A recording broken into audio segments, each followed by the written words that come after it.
excited, man. We back once again, man. My name is Alex Roseman. It's No Pressure, No Diamonds podcast. We in here. I got my boy.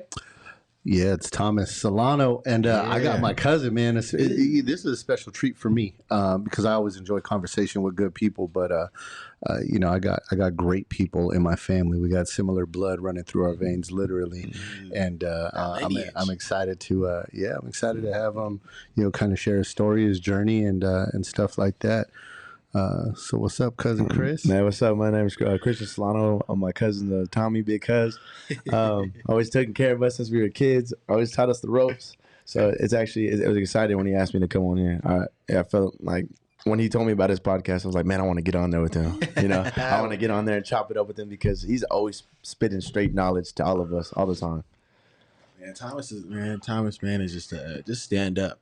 Ever since I know him, I've known him as long as you've known him. But just the years, it has been some years. Yeah, it's been some years now, man. It's just been a blessing, man, to be in his company. Have a good, we've had a great relationship ever since the beginning. Yeah, and it's all it is just building on that, man, and creating something that's hopefully a benefit, that is a benefit, to people out there, in the community, in the world, man, and just getting people on to tell their story, 100%, where they from, what it is, and and hopefully some folks can pick out some nuggets, pick out some nuggets, some golden ones, man. So tap it off, man. Bro, I'm excited that I know that's going to happen with this conversation. And I won't steal too much of your thunder because I want you to tell your story, man. But he has an incredible journey and has actually been inspiring to me a lot of the times, just in our conversations at in my folks' backyard, and just watching some of the trials and the adversities and things like that have come up. And I appreciate the kind words there where he said I kick knowledge and stuff, but it's really not that. It's just kind of sharing what I've learned and simultaneously taking from our conversation. So you added just as much value to me. My little younger cousin, what I mean? But he's a grown man. He's grown man in his attitude, grown man in his ability, and grown man in his focus. And so I'm excited, man. So where do we start? Because he wears a couple of different hats, and is very good man. At all of them. It's crazy where to start. I mean, going off what he was saying, though, it's just like, it's crazy because my family has seen all the behind the scenes. I mean, my family, like, because this is my cousin, but my siblings and my parents, they've seen the emotions and everything I've been through and what I've gone. They have too, you know what I mean? But it's just like, it was hard. I mean, because when you go to family parties, like, everyone's asking, like, what's going on? What's happening? And you just got to tell them, like, I'll sit there and tell them the truth. I'm not going to sugarcoat anything. I'm going to tell them what's going on. And they've seen it. They've seen me play in high school. They've seen my journey through college. Like, they've seen the guys that were in front of me. Like, you know what I mean? Like, it just... They've seen what I was capable of doing, But to start it off, I mean, I was born and raised in Arlington, Texas. I moved out to California. I went Tejano. Straight Tejano. I'm proud of it. Born and raised, football was everything out there. I mean, it was eat, sleep, football. You know what I mean? Like, when they say Texas football to Cali football, right now Cali football is put into Texas, but back in the day, man, Texas football was year round. It was select football. They would pick you to be on their teams. Like, it was, guys would come and recruit you when you were 10 years old. I mean, they wanted my brother because he was a chubby kid who was eating pizza at little. Hey, sorry, big friend. Sorry, big friend. Big friend looking good now, but back in the day, he was a big boy. So they wanted him. They want nothing to do with me, like nothing. And it's crazy how football started. I mean, since I first put my feet into football, got my feet wet.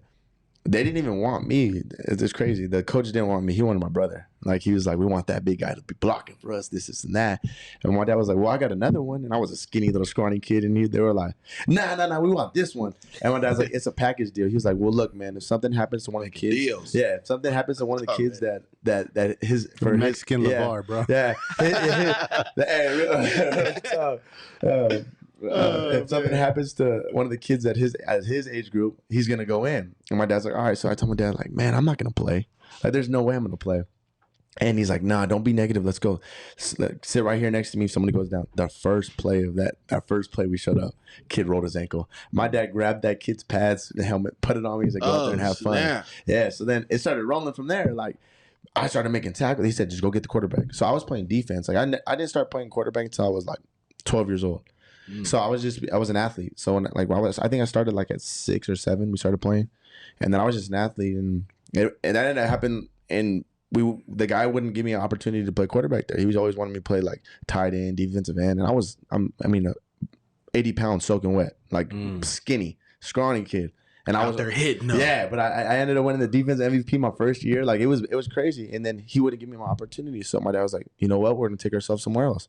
Took myself somewhere else. Take our talents elsewhere. So we went to a team that wasn't as good, but at the same time too, they didn't have a quarterback. So when I got there, like I'm thinking I'm gonna play receiver, safety, just stick to what I was doing. They were like, "Oh, we need a quarterback. Anybody here play quarterback?" My dad raised my hand real quick. I'm like, no way. Like I don't even know what I'm doing back here. But it ended up sticking, man. And I was just a natural at it. And then we ended up moving to California. It was rough, man. Like, I'm not going to sit here. And I've always, it's crazy going back to it. I'm not jumping around, but I've always wanted to tell my story. I've always wanted to write a book or do like kind of like a documentary on it.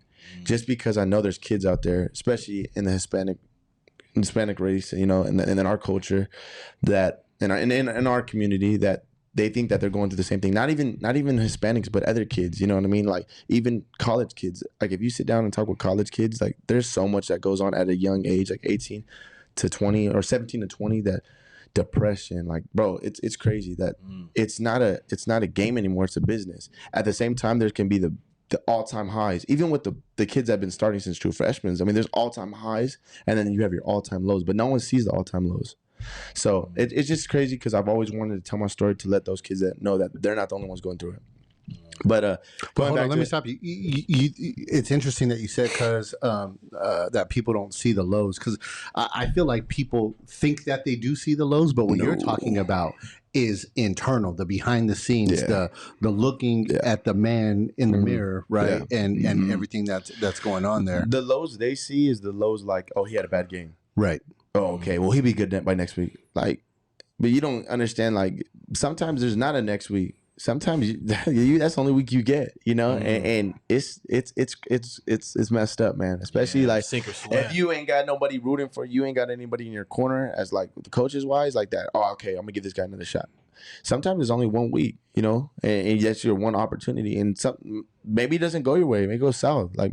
It's not like it's always going to be, oh, I'm going to ball out this game. Like, stuff can go wrong. You know what I mean? But going back. Ultimate team sport, man. Yeah. It's not all on you. Somebody got to catch the ball. Yeah. But at the same time, too, like, it's messed up because a lot of kids go through, like, depression, like, a lot of stuff. But we'll get to that one, like, the college route. But, so I ended up moving to California when I was 13. Like I said, went through a big struggle when we moved out here to California. Like, it was just different. It was hard. It was hard, but at the same time too, like that struggle made us who we were.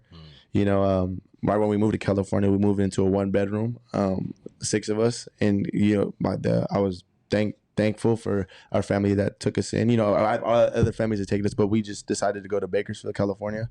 Okay. And everything happens for a reason. Like I said, this whole story that I had, there's reasons behind all of it. I ended up meeting my best friend that turned into a brother. 15 years now. Excuse me, I didn't mean to cuss on here. Good. We grown out here. Okay, for sure. Okay. It's all good. But I ended up meeting a best friend. But we stayed there. We ended up moving out of there. It's crazy because before I used to be so embarrassed of where we through my struggle. I used to not tell people what went on. But then we ended up moving to a dealership, bro. A dealership. We ended up living there it was me and my family living in the dealership for a while. Like a car dealership? Car dealership. Oh, word. Yeah. Okay. I could say Santana Motors, and we ended up staying there for a while because stuff ended up happening. We had to move out and we ended up moving to a car dealership. And bro, I mean that before I used to be like, nah, and it's crazy because my best friend, like, now I used to call him my brother because he moved with us for 15 years. He always asked, like, let me come over, and I'm like, nah, you can't come over. Because I was embarrassed to say that I lived in a car dealership. But I knew he was a real friend after I finally told him, like, okay, you want to come over? Let me show you where I live. And he thought it was awesome. He thought it was awesome. Jose thought it was Camargo? Yeah, Camargo. Okay, he thought it was awesome. And I was like, but like going back to real the phone. Yeah, so that's a real one. So we ended up doing really good. we ended up leaving Bakersfield because we wanted to pursue our football dreams. You know, it was good out in Bakersfield, but not only was football, but my brother was getting a lot of problems just because the way he looked. You know, so like we were always getting into arguments, getting into fights. Like, so my mom and my dad were like, you know what, if that's what you're gonna do, let's get out of here. Let's go to the Valley. So we ended up moving to the Valley. San Fernando Valley. Ended up moving into my grandma, my Theo's house, and we had us 4 boys, me, my dad, my brother, and my brother Jose. And we ended up moving into a 1-bedroom right there. We stayed in my grandma's house. We loved it. Thank you to my Theo for letting us stay there. Yeah, and that's where it all started. I mean, we went to San Fernando High School. My dad in San Fernando Valley. My dad always told us, "I don't want you to go there." Everyone, when you say San Fernando, to this day, they're like, "Oh, it's a bad school, bad school." It was when we got there. I ain't gonna lie, it was. But after my junior year, they cleaned house. I mean, there was a lot of like Mexican cholos there. One with my sophomore year, but they cleaned house. I mean, they totally got rid of them, and it was a good school. When we got there, I remember sitting in the principal's office, and it was my sophomore year, and like I said, my best friend and moving with us to the Valley to play football. Yeah, he didn't want, his parents let him, like, okay. Yeah, so he ended up moving. I mean, he was my top receiver. I mean, he's one of the reasons why I got a scholarship as well. I mean, he didn't drop. He was a baller. Yeah. And so was my other brother. Fernando was my other linebacker. But we ended up moving there. Dang, they deep over there. Yeah, we had the whole squad in there. So we ended up, the whole team jumped out of one car, 2 bros. Impressive. Yeah, it was a Toyota. It was a Toyota too, to get it right. It was a Toyota. A Tercel, not a Camry, bro. Them old school Tercel. No, I'm kidding. It was 13 dog. 13 Mexicans in a 4-seater. See a magic trick. But so we ended up moving. Fine. We ended up moving there, and when we got there, the principal we sat in his office, and he was like, "So what do you guys plan on doing here?" And we're like, "Well, we're trying to get a scholarship to get out of here." And he looked at us. He's like, "Yo, that's a good high goal to set." Like, straight up told us that. Like, didn't believe in anything we were telling him. Like, we want to win championships here. We want to do something special here. And he was like, "Okay." But so school wise, and like totally like disregarded that. Yeah, totally got away from the football part of it. And I looked at him and I was like, "Okay, watch. You'll watch. You'll see one day." Got out there.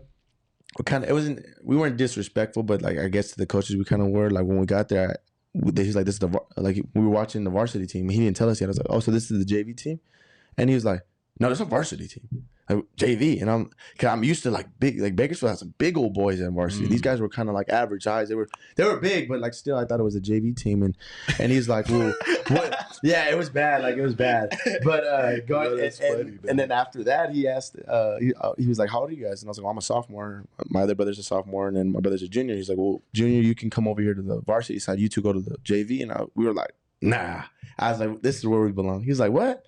And he's like, "All right, if you think that's where you belong, we'll give you a practice here." And they had a passing league going on. We ended up getting our reps, and we went crazy, like just balled out. Hey, check this out, though. For all of you guys listening, I hope you caught what he just said, right? The coach disregarded him and said, "Hey, you need to go to the JV team." And he said, "Nah, this is where we belong," right? And so belief in what your skill is, your ability, that's a strong mindset, and it's required to do anything great or even become successful in any area of your life. And the reason why I wanted to make that point is that I hope people realize how synonymous sports and business are, because they kind of go hand in hand 100%. with the mindset that is required to actually win something. So I wanted to point that out. They don't. I'm not. And when I say cousin, I mean cousin. So I don't want to. Yeah. But what he said, it's not kind of. It's 100%. Sports and business. It's the same mindset. You got to have that killer mindset. You got to wake up every day and tell yourself that I'm the best person. It's not. Don't people don't get it twisted. Cocky and confidence is. They're not the same thing. Confidence. You have to have confidence because this is a big world we live in. And if you don't wake up every day telling yourself that you can achieve what your mind to, or you're gonna go 100% at what you're doing, or I'm the best to do what I'm. Even if you're not the best, you got to believe you're the best, and the way you work at it, it's gonna help you become the best. But you can't wake up and be like, I gotta go to work and I gotta attack the day. Like, I don't want to. Nah, if you have that mindset, it's gonna be a bad day off the start. You got to wake up. I'm gonna get this day. I'm gonna get this paper. I'm gonna provide for my family. Do whatever you have to do for who do you have to provide for. So they go hand in hand, and especially at that level. The level that I got to play at, they teach us that. They're not getting ready because football doesn't love you the way you love it back. It only loves you for a certain amount. After that, you got to step into this real world, and they teach us that though. They teach us that you got to attack this real world. That's how the real world is nice to you. So, but going back to it, yeah. Then we ended up like speeding it up a little bit. We ended up getting over there. We had a horrible season our first season. I didn't get to play the position that I set out for. I had to play, and I sucked it up. You know, sometimes you're not going to get what you want, so you got to be a team player and do what they ask and play the part. So I played receiver. Big nugget right there, people. Yep. Big nugget. You gotta until your opportunity comes, you gotta do what help the team. It's a team sport, you know, help the team. So I ended up playing receiver and safety when I was a quarterback. We were losing. It was embarrassing coming to school. Everyone was making fun of us. 3-7, you know, barely winning games. So finally I had the courage, and this is another thing that sometimes you gotta put your foot down and step up and open your mouth, because closed mouths do not get fed. Yes, God. I stepped up. It was a big time loss. I walked in the office, and there was all the coaches sitting there, and I said, "Give me my opportunity to play quarterback. Like, we're losing every game. I just need one opportunity. Let me play. Just give me my opportunity. That's all I'm asking for."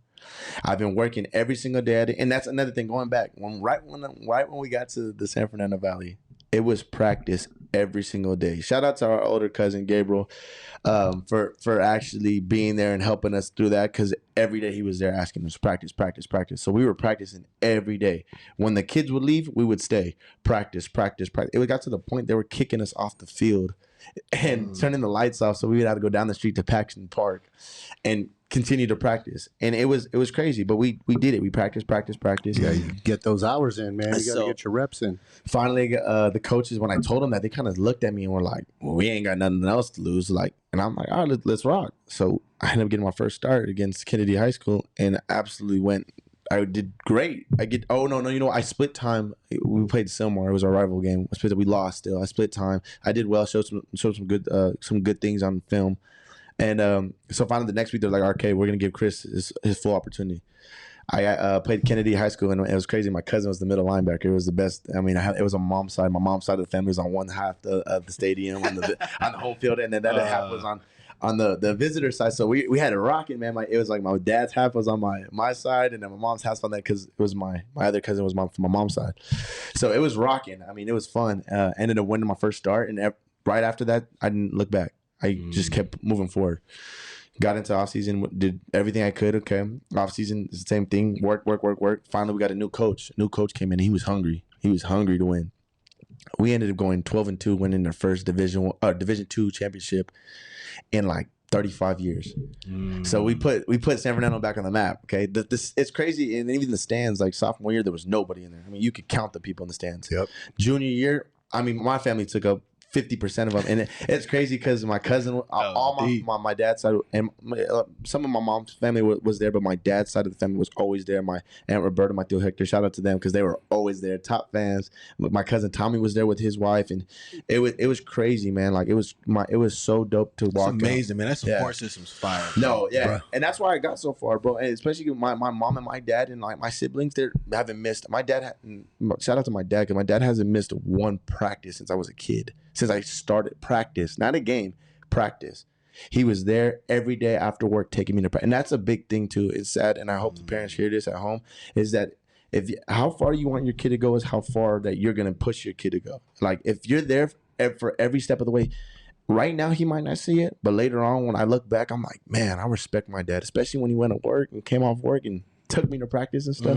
It was amazing, man. It's amazing to think about, because he was really dedicated, and that's why I made it so far. And my mom was the book smart. She made sure that I had great grades. Academics, yeah.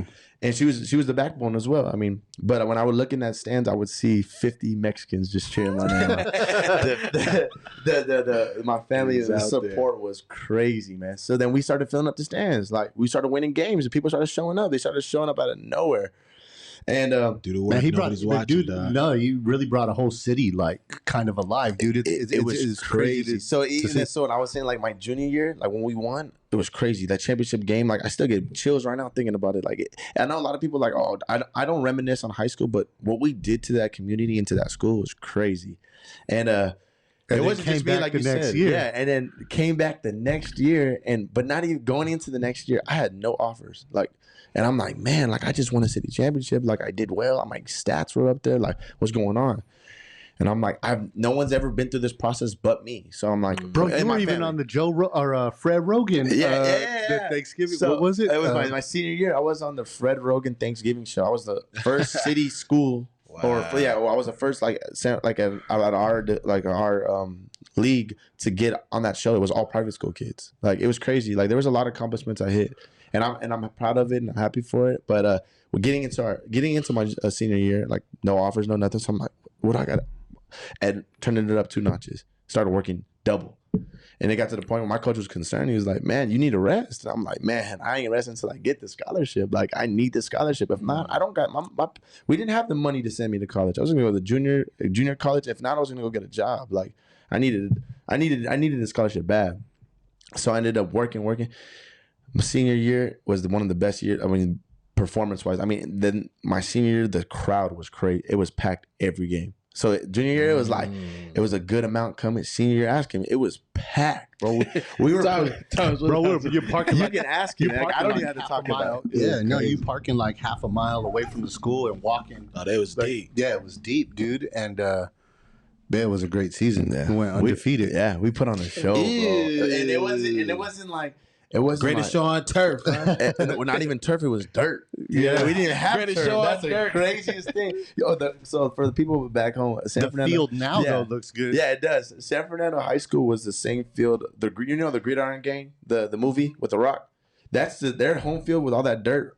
That their home field was our football field. So that is like an old Raiders stadium. Yeah, it's an old Raiders stadium. It looks like we're playing on the baseball field. So it ended up, bro. We ended up going 14-0, and our first game was the biggest game. That was going to determine everything. We played a private school, Sierra Canyon, and it was to this day that was one of the games I'll always remember because we were supposed to get our asses whooped. Like they were supposed to come in and clean house. We ended up coming in 0-0 at half. Like no one scores like the first half. So the second half came out. We ended up beating these guys. It was crazy, and from there on, I mean, I made sure because as a quarterback, you're the second. You're like it's the coach is like he's how do you say the captain. He's the captain. You're the co-captain. Like you're his right hand man. So when I would walk on that field, I would make sure it wasn't. I had a whole bunch of Hispanic kids on my team too. We had, not being real, we had one black dude, and it was my boy. But like it was all Hispanics. So like their mindset was like, dang, he's bigger, he's faster. Oh yeah, I don't know if we can keep up with these guys. And I'm like, so right away I got that out of the system. Like I would walk on this field like we're winning this game. Like they were all. I was that confident. Like we're in the locker room. I'm like, man, we're coming out. We're winning this game by 40. We were beating teams like 46-0, 50-0, like 50-6. Like we were putting tip of the numbers. Spear, bro. That's what it comes down to, man. The tip of the spear when the head of the snake is like, yo. Well, we out here, man. Like, look, man, ain't no nonsense, man. We do not care who's on the other side of this field. No opposition is going to stop us. It doesn't matter because we're going to keep coming. But that's the type of attitude you need to have in sports. 100%. And in bid, you got to have it on both ends, man, or else you will get beat. Yes, sir. You know what I'm saying? And then when you're in a leadership position like that too, it's your responsibility obviously to rally the troops, right? And kind of course correct mindsets and things like that. And that's what he was doing when you got your supporting cast is defeated before you even start, bro. You gotta that's a big ask. Yeah. That's a big hill to overcome. 100%. But you carried enough, right? You had enough belief for them to even borrow.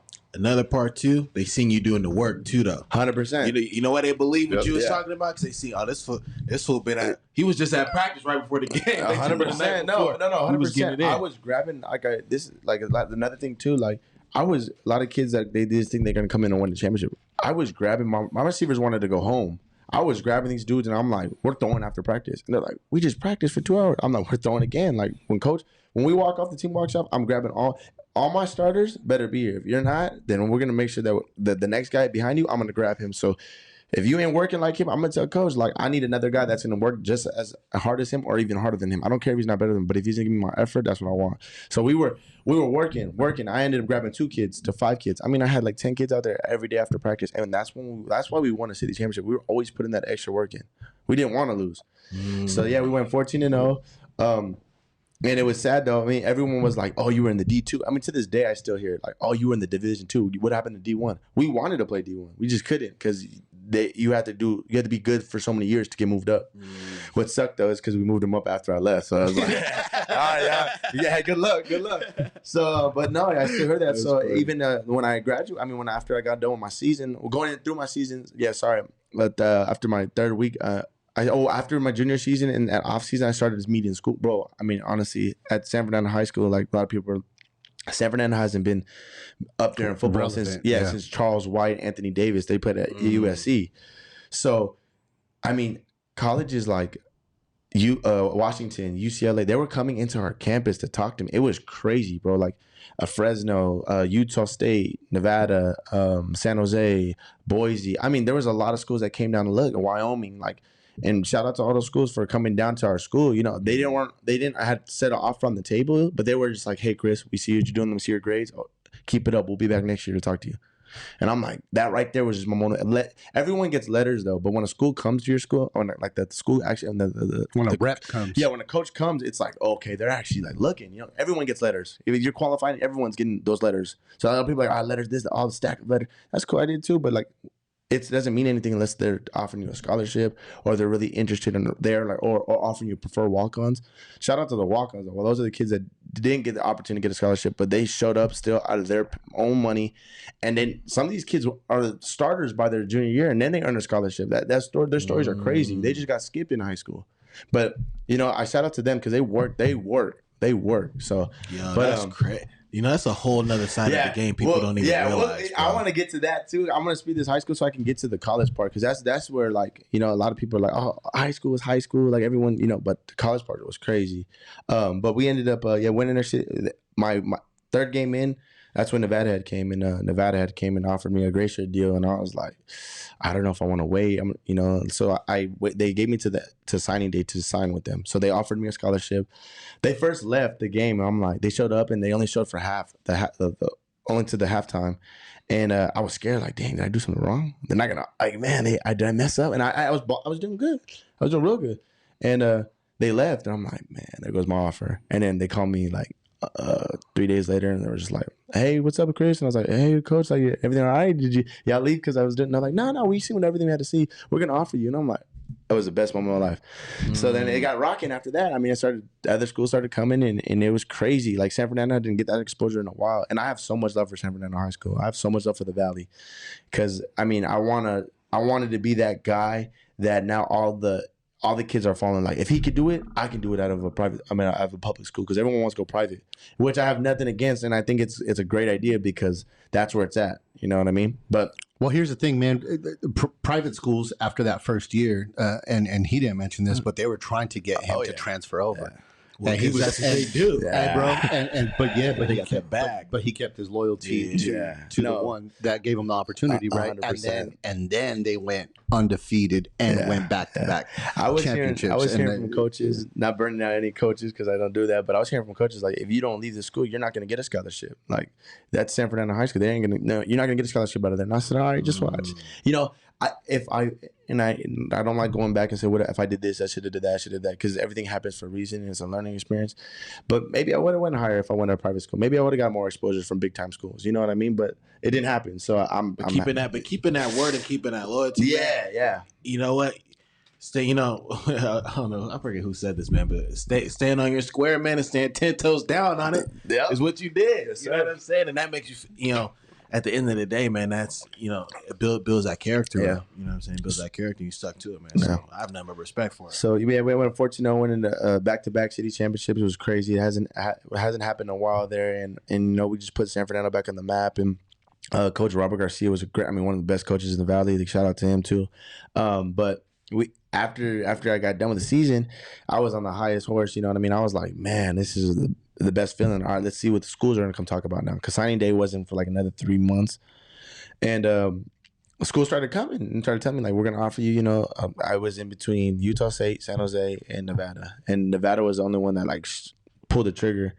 And everyone else, like, I mean, I remember the day before signing day, San Jose came at 10 o'clock at night to my house. And I'm like, what? Like, because Nevada already came, sat on down. They pulled in the graveyard shift. Yeah, it was crazy. And I'm like, dang, you guys came so. Yeah, Nevada already sat down at my table, talked to my mom. My mom loved it. You know, we did and then I was like, okay, like, you know, that's cool. So San Jose came, and when San Jose came with a day before signing day, and they were like, "Don't sign with them. We'll offer you. Just wait." And I'm like, "What?" Like, Utah State was the same way too. They're like, just we're gonna work, because it works like this. Like, there's guys on the board. Like, they have a whole board, and they're a recruiting board.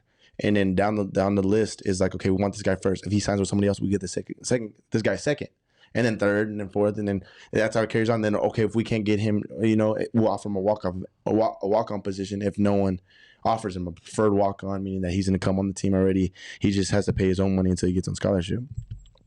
So then I'm like, Nevada has a set scholarship for me on the table, and I'm like, I'm not going to. And right 8 o'clock in the morning, I get a phone call like, "Hey, what's up? You signed in this morning, right?" And I'm like, "Yes, sir." And like, "Has anybody else contacted you?" I'm like,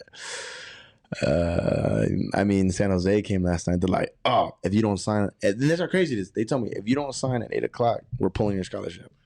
And I'm like, what? God. Like, you can't wait. You know what, bro? But think about this for a kid, though. You know what I'm saying? Because just think about this. You're what, 17 18, you know what I'm saying? And just think about that in a kid's mind, bro. Uh-huh. You know what I mean? And the parents are that have never experienced this stuff before, and there's so many that go through this stuff, and it's like, how do you make decisions? Yeah, this is, and I'm speaking all facts here. I don't want to. This is all facts. This is all that's happened to me. Like, this has happened to me, and and then I ended up signing with Nevada, and I honestly, like, those were the best 5 years of my life. I mean, I met some great people. I met one of my best friends to this day. I mean, he was my roommate, everything. Like, I met my boys, everybody, So I was there for a reason, and everything happens for a reason. I was put through a struggle for a reason, you know what I mean? But then getting into college, it was crazy. College was crazy. It was the best 5 years of my life. But how did that set you up now to where you are now, cousin? Right? And you don't have to talk about what's on the table that we talked about off the scenes. Yeah. But all right, so college didn't kind of pan out the way you were hoping for, right? Just going back to to tell you about the college real quick. When you get out of high school, you're the best guy coming out of your team, right? You're like, oh, I'm an all-star, blah blah blah blah. I'm an all-American. I'm a 5-star. This and that. When you get to that college, you got to understand everybody's an all-American. Everybody's an all-star. You're not just playing to get some scrubs. Like, they're ballers. Like, when I got there were 6 quarterbacks that were good, that could play, and I'm like, man, they only told me there was 4. I got there were 6 in the room. I'm like, okay, I was a 6'1". I'm like, man, all right, let's get it popping. And it was just a whole different ball game. You know what I mean? I went through my ups. I went through my downs. It was hard. I mean, my first year was rough. I mean, I thought I was like coming off like, oh, I'm the man. I can't. You're playing grown men. Don't try that stuff you were trying in high school with these grown men. They're gonna make sure that you feel it. Like, they're coming off the edge, And it was, I wasn't on my game, and I lost confidence in myself. I was like, oh my God, felt like I was going backwards. Then you got your family calling and everyone like, what's going on? Why aren't you starting this and that? Like, you're like, bro, it's not like how you think it is. Yeah. You got, what I'm saying? You got to make sure you don't. So what I did, I'm like, you know what? Let's stop for a second, Chris. Let's pull yourself together. Let's go back to the basics. Let's go back to what we were doing in high school at work. I started working every day on my own. Boom, boom. Right after practice. Boom, boom, boom. Staying out there. Boom, boom. And it didn't go unnoticed. Okay. So then we ended up going to my coach told me that, like, hey, I don't know if this is a good fit for you. We might think about you might think about going somewhere else. And I'm like, what? And I'm like, nah, like, that's not how. Yeah, just like that. You're 18 years old, and you're like, what? And I'm like, all right, you'll see. I'm gonna make you eat those words. Coming to my sophomore year, started balling, boom, boom, boom. Started getting my opportunities, balling. He sat me back in his office. He's like, "Oh, I only told you that so it'd be motivation for you." And you're like, it's such a mind. You're like, yeah, bro. You're like, you're 18, but think about it. Yeah. If I'm 25, I'm ready to rock. You can't, no words ain't. All right, bro. I'll be like, oh, okay. But 18, bro, you're still malleable, bro. I'm a baby still. I'm you know what I mean? And I'm like, I started doubting myself. I wasn't happy at all. There was people in my life that were making me happy, but I wasn't happy with football wise. Like, I'm like, man, and that's why a lot of kids give up and quit and just go. They don't got it, and it's hard. Like, you got to be mentally stable, But think about it. You're 18, like we're talking about. A lot of kids are just like throwing the towel real quick. I was always taught, and a lot of people ask me, why didn't you leave? Because I was always taught, when you start something, you finish it. Okay. Sophomore year, all my coaches get fired. And they guaranteed me to have 4 years. Like, oh, we're going to be here for the next 4 years. And I had some great coaches. You know what I mean? I'll get fired. And I'm like, clean house? So you're like, every way, you got to make there's 60 guys inside of 65 guys, 70 guys in a, what time are we good, guys, on time? Yeah. No, Becky's sending me some messages, bitch. She's taking care of some business for me at the house. I still want to, like, some money. I want to conversate with you guys about, I want to get over this, but like, I feel like this needs to be heard because I've always wanted to get this out. Yeah, so they clean house. You got 70 guys in a room, like, what's going to happen with us? Like, we don't know who's coming in. We don't know what these guys are going to do. Let's just say coaching changes is the worst thing to happen. You either better figure out if this coach wants you or you need to go somewhere else ASAP because it's your future's in their hands. Yeah, like, you understand? There's 70 kids' future. Yes, the coaches are looking at, because you can't look at it from just a player's perspective. I've grown up now where you have to look at it from a coach's perspective too. They're trying to feed their families too. If they ain't winning games, they're going to get fired. So they got to figure out what's the best fit for them, you know? So I ended up thugging it out, staying there, and I just got there. They got rid of a lot of guys, and I wasn't one of them. And I thought, like, yeah, this is going to be great. Nah, man, I had to restart all over again. I had to earn my name. I had to, you know, reprove yourself. I'm a sophomore, redshirt sophomore. There's freshmen. I'm sixth string. They're above me. And I'm like, I look at the depth chart. I'm like, no. I mean, that right there, like, sets up, like, what? And it's not even because of, they haven't even seen you play yet. They're just gonna make sure that they get an opportunity before. You know what I'm saying? They get an opportunity as well. The guys. That's a humbling freaking experience. And I don't want to like get all into it. There's a lot of stuff that behind the scenes, you know, and I don't want everything happened for a reason. I ended up getting my opportunity my junior year to play against Fresno State. Like I said, it didn't go the way I wanted it to go. It was one of the hardest games I played in. That defense was the number 3 in the nation. They were a great defense. A lot of mistakes were made, and I'll take it on my responsibility as well. But at the same time, too, there was a lot of mistakes when you see, because the eye in the sky doesn't lie. You're always getting filmed. So you can never go in the film room, or you can't lie on the field, because when film happens, they're like, what? So you just got to be honest, like, we'll watch it on film. But that game, I legit showed everybody how tough I was, how much I took hits that people probably wouldn't get up from.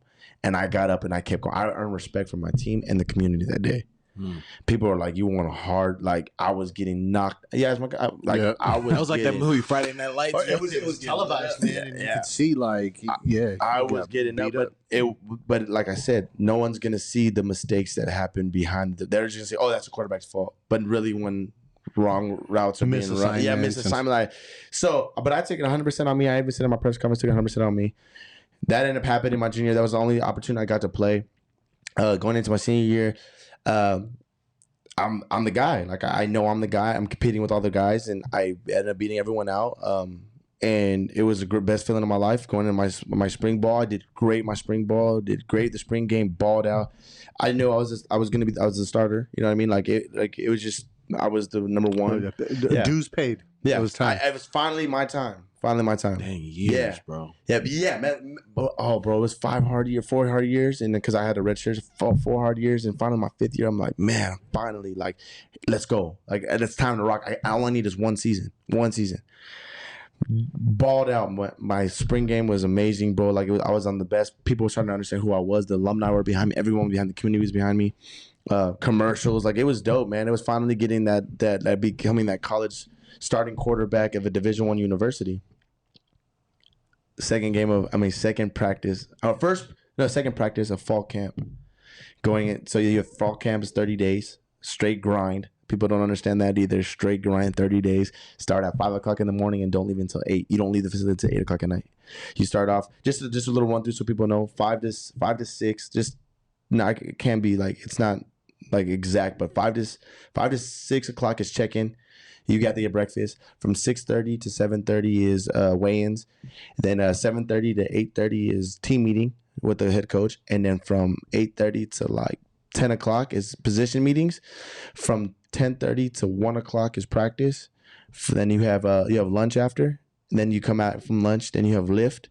If you're not lift, offense lifts, or one day defensive the next day. Then you have meetings again from 1 to 3. Then you have we have like conditioning or team stretch, whatever it is, and then you go into we have a break, a little break in between, and then we have dinner. and then you have a walkthrough, and then you have more meetings. So that's one day, and you have 30 days of those straight, Monday through Sunday. Yeah. Bro, it is everyone you could ask any college athlete, fall camp is a grind, bro. Fall camp really makes you think if you want to play college football. Yeah, it makes you break you. Yeah, it used to be work. Yeah, it used to be double days. That's all the behind the scenes stuff. Yeah, it used to be double days, but so then fall camp. My second day of fall camp, I break my hand on a helmet, bro. Right here, there's a scar right here, but it's on my thumb. Broke my hand on a helmet. It was an RPO. People don't know RPO is a run pass option. It was a pass option for sure. Faked it. A guy came in free. I threw the ball. He stopped right in front of me. Usually they tell you run through the court, like run past the quarterback. He stopped right in front of me. Broke my hand on his helmet. I knew right away my hand was broken. Like I could feel it. I went to the next. I was like, I could feel it. Like my adrenaline was rushing. So I right in the time I wasn't feeling it, but right after like the next period, I went to go do some throws. I couldn't grip the football, and I like just tossed my helmet because no one knew how. Like, bro, I worked so hard at this. I was finally getting my opportunity to do things. Our first game was versus Purdue. Our second game was versus Oregon Ducks. It was gonna be like, okay, like it's time to rock. It's crazy, huh? Yeah, bro. Talk about adversity, though, right? Like things happen at the worst possible moment, especially after you've put in all that work that you're talking about. My family is seeing all of this happen, and like my family is like, and man, when I talk about, I went through the hardest depression of my life. That was the worst depression I've ever been through. Like, I was done. I was mentally, physically, I was tapped out. Like. I was done. Like I was having bad thoughts in my head. Like, and this I'm going back to. Like, there's a lot of kids that this happens to, or like, and some kids have committed suicide from this. Like, you know, and it sucks. It's the worst feeling. And if you don't have that right support system behind you, like, you don't ever know if you can come back from stuff like this. You know what I mean? And it's crazy, bro, because I still have dreams about this stuff. Like, I've already accepted it. You know what I mean? I've already accepted that my cards were dealt for a different reason, but I still have dreams like, what if like this would have been better, or like waking up and like, oh my, my hand, like, and it sucked, man. It really did, and it was hard. Okay, but like I said, what I was gonna do, was I gonna cry about it? This goes out to all the people. Are you gonna pour me? And a great saying that from somebody that means a lot to me, right next to me. Everything happens to you. Everything happens for you, not to you. So everyone, let me run it back. Everything happens for you, not to you. Okay? And that's a big thing my cousin Tommy was telling me. And that thing stuck with me to this day. Like, now it's like, it's true. It's either going to make you or you're going to break you. Okay? You can either say, why me? Or you can get up and be like, you know what?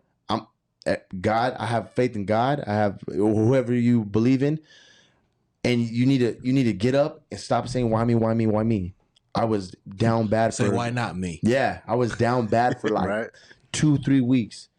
What did I do? They broke my hand on, like a Tuesday. On Friday practice or Saturday scrimmage, I was there at the practice with a cast on my hand and everything. And I was showing these, like, you know what? I'm mentally upstairs. I'm not here. I'm going to put on an act. I want these kids to know, my team, that I'm behind them 110. The reporters were seeing, everyone was seeing, like, Christian Solano's back out here after everything that's been going on, blah, blah, blah. And I just stayed positive. They told me I was going to be out. I've heard from 3 different doctors. I had to go to surgery right away. And it was crazy. They got me in fast. I was supposed to have surgery in a week. They got me in the same week. I was supposed to have it the following week. They got me in on Friday. Because that's how much, like, they love their athletes out there. Love them. So, I ended up getting the surgery right away. Boom, boom, came back. They told me I heard it from 2 doctors. Oh, it's going to be 3 months till you're back. I got back in like a month and a half. Got back, started practicing right away, cleared me. It was right after Oregon. And right after Oregon, I got cleared. Bam. $6 million man. Yeah. They said I would never throw the ball the same way. I was out there slinging it. Boom, boom, boom, boom. And then ended up Weber State. I remember Weber State. It happened. I was cleared. The freshman did really well. Right now, he did really well versus Purdue. Beat Purdue. Oregon, we didn't do that well. He was the backup quarterback at the time, but then he took the ranks and did really well. He's balling right now. Shout out to him. He's doing his thing. He ended up going against Weber State, ended up hurting himself, his shoulder. Like I said, you got to be ready for your opportunity again. I get my opportunity in El Paso, Texas. It's crazy because I was born and raised in Texas. Not in El Paso, but get my opportunity. My whole family comes out. I ended up balling out, man. I had a great game. Best offensive performance that, we had for the season so far. Went crazy. Did very well, threw for like 182 yards and rushed for 100 on the ground. Yeah, so I was out there. I was out here. 2 touchdowns in the air, like throwing. It was crazy. It was one of the best moments. Fire, I finally was like, man, after everything that like happened to me, I stuck it out, kept rolling with it. Next week I didn't start. Don't want to go to that. I don't want to put that on here, but it didn't start. I don't know. I understand why still to this day. Didn't start. And got thrown in when it was 29-0 at half. Another thing that I was telling my kids that I train football kids on the side. But we'll go to that right now. I'm trying to rush things up because it's a story I always wanted to get out. Instead of me being 100% focused and being like, this is an opportunity, I got to take advantage, I was pissed off. Super mad. And I wasn't playing my game. I instead of being mad or like, oh, this happened to me, I ended up, I did okay. I did good, but I still could have did way better. Made mistakes, but I felt like if I was clear-minded and clear-headed, even though that it was 29-0, I shouldn't have looked at it like that. I should be like, you know what? I'm going to do whatever I can to bring this team back. Instead of like, man, I was pissed off. I was mad. Then I ended up I didn't get no love after that. After that game, they put in another kid and then just kept rolling with it. And I still didn't understand to this day why the way it happened. It happened. Like, it was messed up. And a lot, I don't want to talk about it on here, but God's plan, bro. Like I said, so like where you at now? Yeah, so all that made me though, like it made me, you know what I mean? It made who I was. I have some great coaches up there that I respect a lot, at Nevada, like love those coaches, some of them, but it's all good. We ended up after that. I ended up graduating and got my degree. That's another thing. Hey man, shout out to the kids that stick it out. I got my degree. I'm the first Hispanic in my family to get a degree. Hey, started my master's. It was amazing, bro. It's an amazing feeling to like walk around with people and they'd look at you like, I have tattoos, okay, but at the same time too, when we sit down, I'm like, I have a degree. They're like, oh my god, like that's great. Even the kids I train, because I train quarterbacks, I train a whole bunch of athletes. The parents still like right away they look at me, they're like, are you sure you want to college? I'm like, I have a degree. I graduated from a 4-year university. I have a degree, started my master's. Like, it's just it's an amazing feeling. I can sit in a room and know that I'm educated and I can sit with you guys. Like, because some people like walk around like that, like, and it's crazy. It's sad. They walk around like if they're entitled to something, like anybody can do it. You know what I mean? And you don't have to have it, but at the same time too, like when I feel like, okay, I can sit at the same table with anybody. Like I have, especially for being Hispanic, you know what I mean? I'm an educated Hispanic, and I love to say that, and I'm proud of it. So I stuck it out, got that. Then I am graduating, got ready for a pro day. I wanted to do my pro day. I was like, you know what? I know I didn't get my opportunity in college, but I still got more on the table. Went all the way 4 months of training, 4 months of hard training. Boom, boom, boom, boom, boom. Like just training. A week before my pro day, COVID hit. Canceled my pro day. Oh, dang, bro. This is crazy. It's nuts, huh? They out here, dog. It was bad. It's cold bro. business. It was bad. I didn't get to have a pro day. That's crazy to think how recent all this stuff is, bro. I'm thinking this is like hella years. It's still kind of fresh, right? That's why he's talking about it. Didn't have a pro day. Ended up just didn't know where to go. Like everyone's stuck COVID. We didn't know what to do. Everyone was inside their house, and it's still affecting everyone out to this day. But that's when I was like, it hit me. Like, I love training kids. That's what I'm gonna do. I'm gonna go train kids. Like, but that's when, and so I started training kids on the side. Like, all right, I have to wait until next season to even try to play football because it's already no seasons going on right now. And I started trying to training kids. Loved it, bro. Just loved it. And I always told myself, like, I'm gonna do something that I love to do. I'm not gonna get a job, a 9-to-5 that I hear people getting like, oh, I hate it. Nothing wrong. If you have a 9-to-5 and you're making great money, you stay there. Do what you're doing. Don't think that like, okay, I have to do something else because everyone else is being. You don't be yourself. If you're making money and supporting your family and doing what you're doing, I 110 respect what you're doing. But and me being me, I was like, man, I don't want to put a cap on me. I don't want to say this is what you can make. I was like, you know what? I want to grind. And I was grinding, bro. I was out there from 9 o'clock all the way to 8 o'clock at night, training kids. Boom, boom, boom. And I was only starting off with $10 a kid. And I was just like, whatever. I was doing it for the love of it. But then I started thinking back, like, I have a Division I knowledge of football. Like, I know what I'm doing back here. Like, I want to, you know what I mean? Like, I need to start putting that work. Yeah, and I need to know. I need to know my worth. You know, I need to know, especially I'm out here and I'm not on my phone. I'm not sitting down. I'm involved with these kids doing everything. So, you know, and I loved it though. I love what I do. I mean, just to see a kid get what I'm trying to teach him and like understand it. Oh, it's the best feeling in the world. You know, money can't even explain that. And especially kids that never played the position quarterback. I have kids that never played, and now they're starting on like JV or their Pop Warner team. It's the best feeling to see that. Never played before. Well, that's amazing. First time, yeah. So if you have a kid that can, at home, if you have a kid that can play, needs a quarterback trainer, I'm here. I guarantee. I do my shameless plug. I do my best to make him a quarterback, but like enough. I want to like chop it up with you guys, but that was just my story so far. Also got an opportunity to play arena football. That was crazy. Worst experience. I thought I was gonna be a professional athlete. I was not a professional athlete. Nothing. It was nothing with arena. It was just the team that I went with. It folded bad, and we were left in a hotel for 3 weeks. We were out there. I was out there for a month, and legit no paycheck, no nothing. I spent so much money in my pocket. It was just so unprofessional. Then they left us in the hotel. Didn't even tell us what was going on. Was that Vince McMahon league? Was that what that was? No. It was a different league. You know, it was the league is good. The league was good. Even the league was like surprised at what happened with this team. They just opted out 5 days before the season.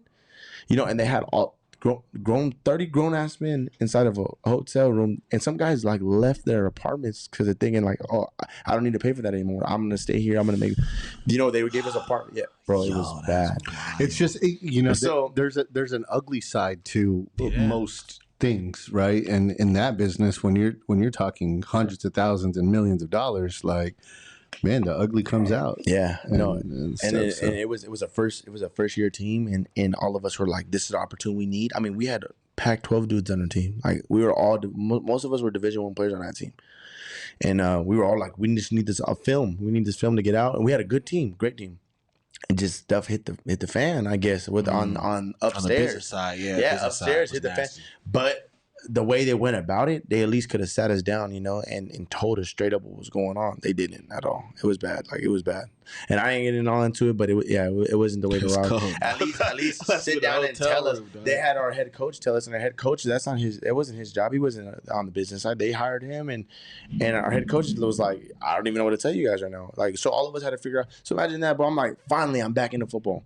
Finally, I'm getting rocking. And then it just stops. And I'm like, oh my. So it's like, it's to the point where right now I'm like, I was telling my cousin before I got on here, and I wanted to hang the cleats up. I was like, you know what? But at the same time too, I'm 25 years old. I have 2 more years. I told myself, like, just 2 more years of trying. After that, then I'm gonna see. Then I'll hang them up, and I'll be sad. I never want to look back like, oh, I could have did this, or I should have did this, or what if I would have stayed a little longer? You know, I have no kids. I have, like, right now I'm in the best shape of my life. I'm ready to rock. You know, I've tried out in front of a lot of guys, and a lot of guys told me that I could play. So, like, not saying what leagues I don't, you know, but I just know that I know in my heart too that I have still more stuff out there that I want to show this world. Still to get the Solano jersey. The Solano jersey is going to be out there, and you guys, it'll be available for purchase. But you know what? I wanted to kind of pivot a little because we only got a couple more minutes here. My bad. It's all good. You know, what you've been doing in between is more on the entrepreneur side, right? Mm-hmm. So, been coaching kids and stuff, basically self-employed, but transferring skill in that process to these young men, like you mentioned, and monetizing that, making some money. But you also started a clothing line. And stuff. So just talk a little bit about that, and then, you know, like, why you decided to do something like that. My bad, I took up a lot of the time, but I just wanted to get that story out there, man, just because it's but regardless with the football side of it, people go through stuff in life that I just wanted to put that out there, that don't give up on what you're doing. Just keep going with it, keep riding with it, and have faith, and the amount of work you put in is what you're gonna get out of it. So, but I started my clothing line, man, at Crissuave Clothing. You can look it up on Instagram or. But Crissuave Clothing, it was something that I've always wanted to do, and I finally just pulled the trigger. And I'm like, man, I wanted my own clothing line.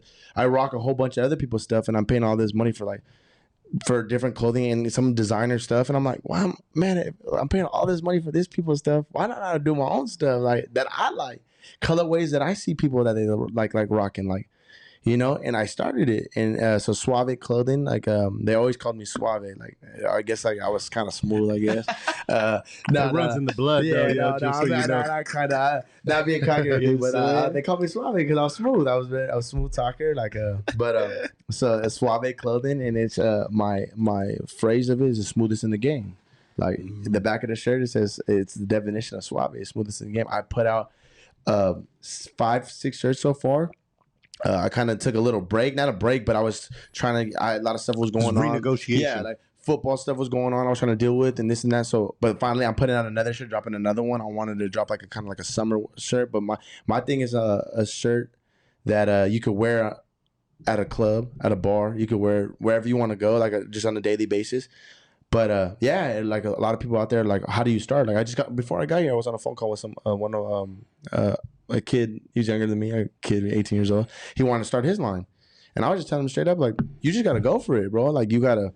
A lot of people are like sitting back, and that's for everything. Like, a lot of people have ideas and dreams and goals. Like, yeah, I'm working this job, but at the same time too, I want to do this. Like, I see a lot of people are out here doing what they love to do. I want to go for it. Stop waiting. Go for it. Stop. Oh, tomorrow.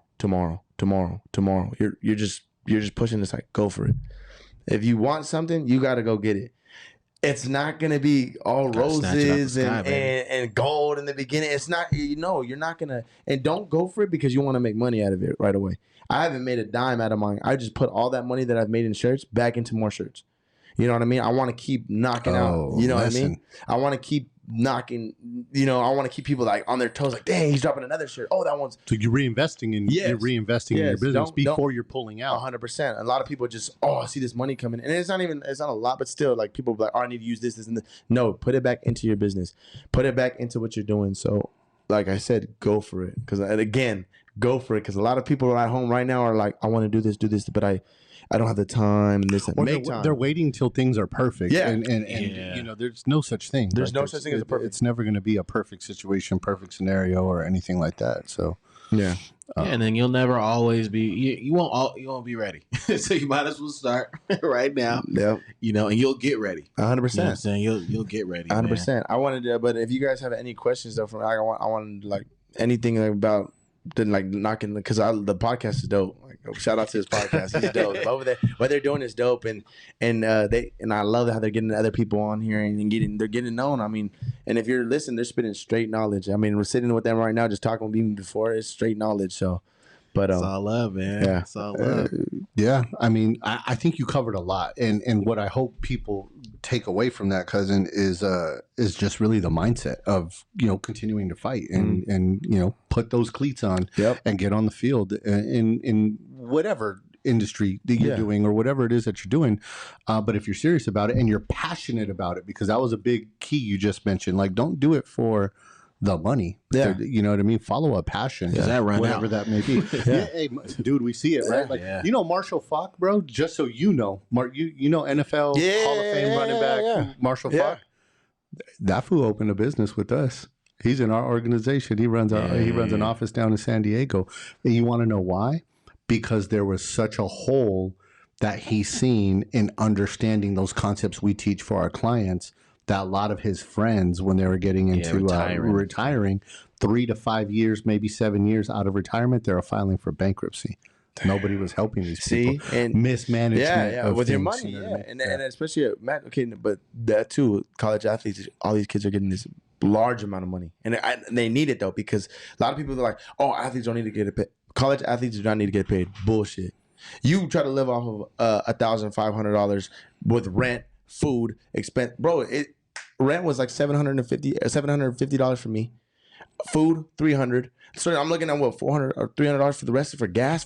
Bro, we were struggling. So so now they're getting the opportunity, but at the same time too, like, we just got to be careful with it. Like, these young guys, you got to remember, like, if I could go back and tell myself what the money I was getting from my financial aid, Save that. I was blown. I thought I was, you know what I'm saying, on the club, buying shoes. He was executing the swap. Yeah, but like, that was just young me. So like, if I could tell something for the young guys, save that money, bro. Because when you get out, you have money in your pocket. Just like, okay, I want to start doing this, and that. Because like I said, football doesn't love you the way you love it back. Well, that's everything in life. It's a finite amount of time in your life, bro. 100%. Super finite. And I wish, like, everyone's like, I could go back. You can't go back. So enjoy it while it's lasting.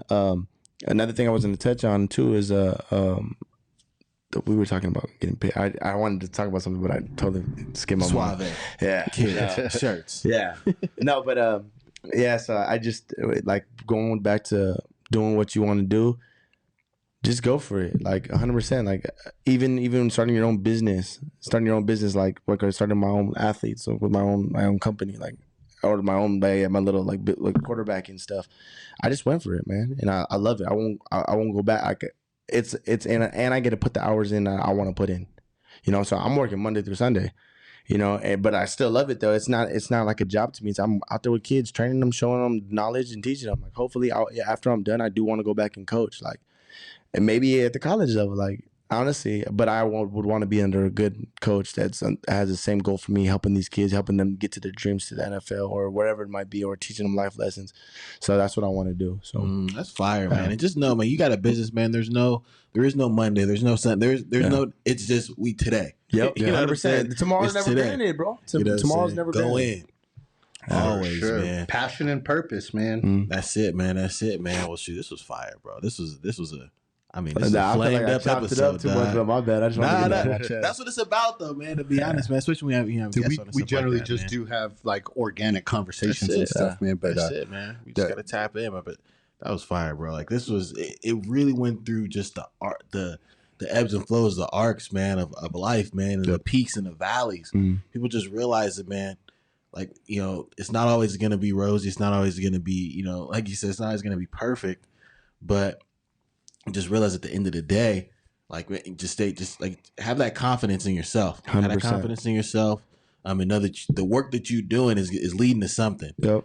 You know, and maybe have a clear vision and a picture of what you want and what you want your life to look like. So, you know, so I ask you that question. So, what do you want? You know, I think you said like possibly, you know, even training like college coaches or even NFL, getting to that level, being able to train people get to that level. You know, kind of if you just want to dive into it just a little bit. What does that dream situation look like for you? Have you thought about that at all? What does it look like for you? The dream situation is obviously playing. Like I want to play again. Like I'm itching to get back on the field. Like I used to be like, okay, I'm only gonna take this opportunity and this opportunity. But whatever opportunity hits this table, like and is presented to me, I'm gonna take it.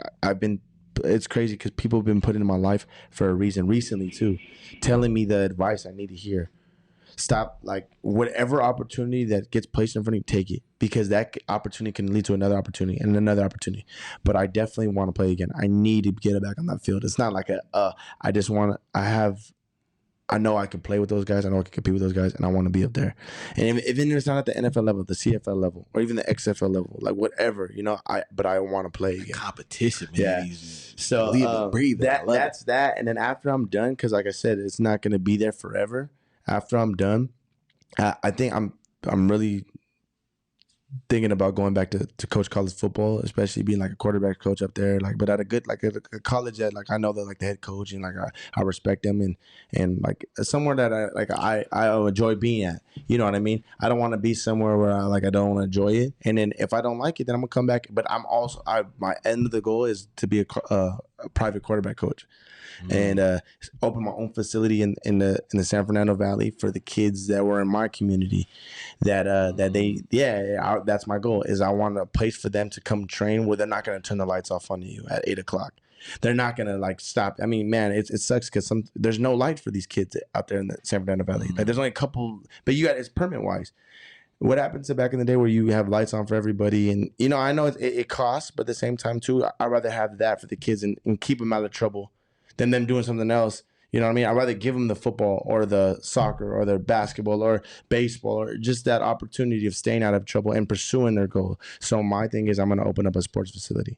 Ooh. Yeah. And if somebody beats me to it, cool, but I feel like they're not going to provide what I'm going to provide. I want to provide them too, with also is how young they are, emphasize how important grades are. You know what I mean? So like, that's something. I'm gonna have tutors there for them. I'm gonna help them with their getting ready for college and you know the rundown, the whole rundown, so they can achieve those goals. You know what I mean? I like it, man. Contribution. Yes, sir. Get back. Like you said, man.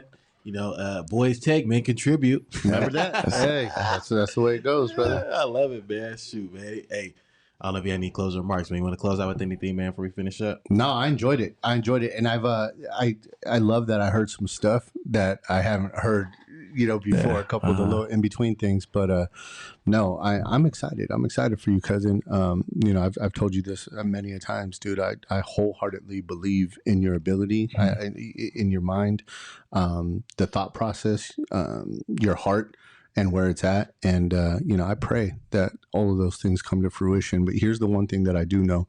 When you are as passionate about something as you are, that is not going to be given to you. And you already understand that, right? So I'm really speaking to everybody else who's listening. The bigger the passion, the bigger the fight. And you exemplify that and that willingness to fight, you know, and it is all in, you know, God's plan, or whatever it is that you believe in, right? The universe or faith, but just keep pushing. I love that message. Just keep pushing and just do it and just go for it. It sounds almost too simple, but it's not. It's profound in the execution of. So if you do that, man, you'll get what you deserve. 100%. And I appreciate both of y'all for having me on here. Yes, I mean, sir. It means a lot. It means a lot to come on here and just, I know I chopped it up for a while, but I wanted to get that story out and let people know that, you know, even if it's not football, it's life, you know, life related. Just heck yeah. A lot of people go through stuff every day. You know what I mean? Like you go through stuff, but man, we're up here, you know, just be happy that you woke up today and you get to say hi to your loved ones, you know, because some people can't do that. So there it is. Fact, man. So where can everybody find you? I know we got the shirt on, man. So where can people find you online on Instagram? Okay. On Instagram is Crissuave. That's my username, and then for the clothing line is Suave Clothing. And then we'll drop a link or whatever, however you guys want to do it. But you know, and I appreciate everyone if they follow and purchase something. If you don't, it's cool because it's gonna drop soon. But I appreciate you guys, man, for having me on here. It was a good time. I mean, I know I chopped it up, but I thank you guys for letting me get that out. And then but like I said, like it's all life related. You know what I mean? Absolutely, man. Well, guess what, man? Remember to like, comment, subscribe, man. Share this thing, get it out there to the people, man. There were so many nuggets, man. It's hard to even count. It was fire today. Pure fire, man. But without no further ado, no pressure. Hey, no diamonds.